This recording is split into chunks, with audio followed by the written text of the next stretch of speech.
So ito na yung unit natin. Back to business. What's up guys? Tomorrow meron tayong release na L300. So ngayong gabi inaayos ko na yung ibang requirements or piniprint ko na together with my baby girl. So ayan, printing na kami ng other requirements nung kliyente ko para bukas. Ito siya. Para malesen na yung oras nila. I mean yung waiting time nila, and also mabilis kami matapos. Samahan nyo ako bukas guys. Let's go! What's up guys? Good morning. So, today natin i-release yung L300. So papunta na ako sa office. Ayusin ko lang yung ibang dokumento. Siyempre, i-check ko yung unit. Kung walang problema, everything is okay. So let's go! Alright, at this moment guys, syempre ipiprint ko na yung mga ibang requirements para tuloy-tuloy na kami pagdating nila. So yung other requirements, advice, etc.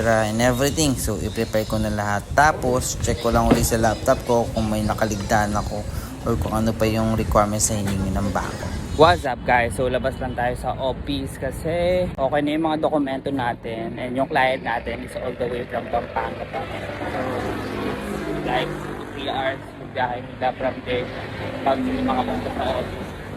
So mag-i-slide na ako madali. This is a personal, and papaturukan ko lang yung aso, and then papapicturean ko yung anak ko na si Matthew sa tawa. So tara guys, let's go, let's go. What's up guys? Bibihis muna ako syempre. Ito na nga, papaturukan natin and papapicturean natin si ito siya, si Noah, the sailor dog, and si Matthew, the sailor boy.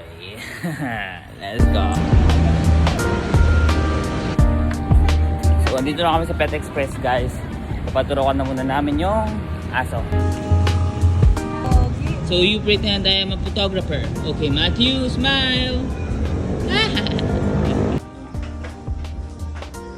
Ano pangalan niya, ma'am? Dalawang guhit na eh. Si ano, So, times yung 2 na siya. ano, yung kapatid nito, 2 kilo ng last time. Tapos 1 kilo lang.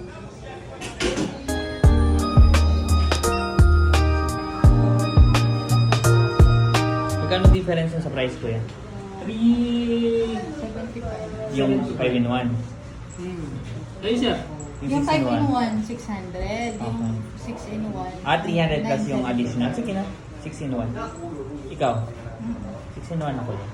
Hindi ko paturukan. Sa rabbis lang. Malikot ko na.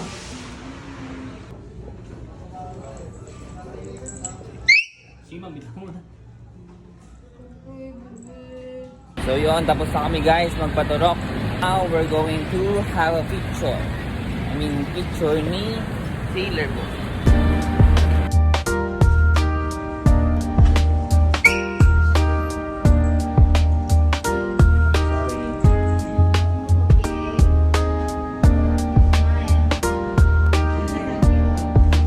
What's up guys? Tapos na kami magpa-picture. Pauwi na kami ngayon. Let's go! Lang mo yan. Kaya kulit lang.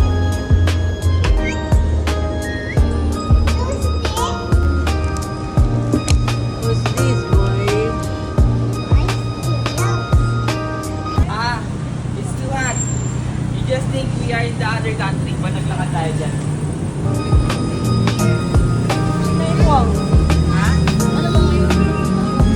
What's up guys? So pag-uwi nga namin, kumain na ako. I mean, naligo muna ako and then kumain na kami.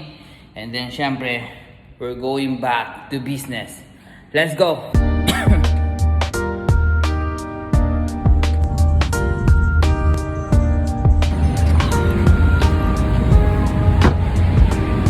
So ito na yung unit natin guys.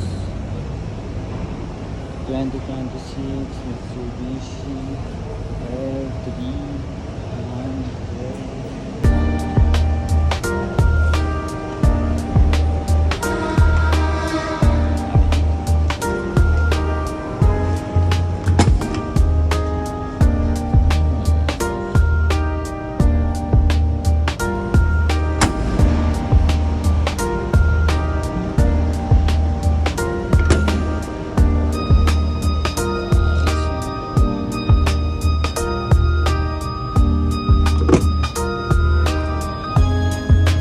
So yun guys, pagbalik ko ng office, sakto naman nandiyan na yung kliyente natin. Syempre nakapag-prepare na tayo ng mga requirements, magdo-document signing na lang sila. And after nyan, ipa-finalize lang yan sa finance and releasing na yan guys. So ayan guys, nirelease na namin yung unit. So ganyan lang yung process natin guys. If you have any questions, clarification, or any inquiries with regards sa Mitsubishi L300, I mean, any units ng Mitsubishi, tawagan mo na ako dito sa page ko. Let's go!